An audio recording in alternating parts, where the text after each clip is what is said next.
નમસ્કાર, આપ જોઈ રહ્યા છો નેશન પ્લસ ન્યૂઝ. હું છું આપની સાથે વિભિક્ષા પરમાર. વડોદરા શહેરમાં છેલ્લા 2 મહિના દરમિયાન હાહાકાર મચાવનાર તસ્કર ગેંગનો ક્રાઇમ બ્રાન્ચે પર્દાફાશ કર્યો છે.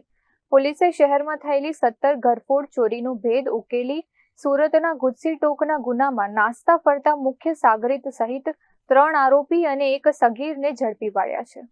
વડોદરા શહેર ક્રાઇમ બ્રાન્ચે દરજીપુરા એરફોર્સ સ્ટેશન સામેના ખુલ્લા મેદાનમાંથી ચોક્કસ બાતમીના આધારે દરોડો પાડી ઘરફોડ ચોરીને અંજામ આપી તસ્કર ગેંગને ઝડપી પાડી હતી. દરોડા દરમિયાન પોલીસ દ્વારા આરોપીઓ પાસેથી ચોરીના સોના ચાંદીના દાગીના અને રોકડ સહિત રૂપિયા 11.54 લાખથી વધુ મુદ્દામાલ કબજે કરવામાં આવ્યો છે.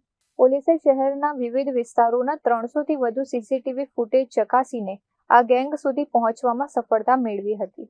આરોપીઓ રાત્રિના સમયે બાઇક પર નીકળી બંધ મકાનોની રેકી કરતા હતા અને તાળા નકુચા તોડી સોના ચાંદીના દાગીના, કાંડા ઘડિયાળ અને રોકડ રકમની ચોરી કરી ફરાર થઈ જતા હતા.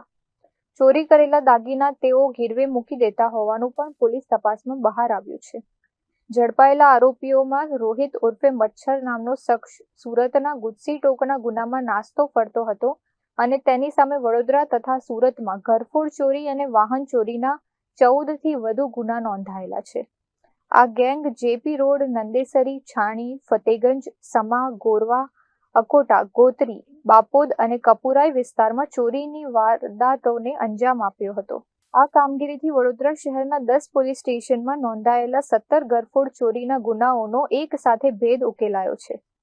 Bureau report, nation plus news, Vadodara. સમાચારોના સતત અપડેટ મેળવવા માટે અમારી નેશન પ્લસ ન્યૂઝની યુટ્યુબ ચેનલને સબસ્ક્રાઇબ કરો, બેલ આઇકન દબાવો અને જોડાયેલા રહો ફેસબુક, ઇન્સ્ટાગ્રામ અને ટ્વિટર પર.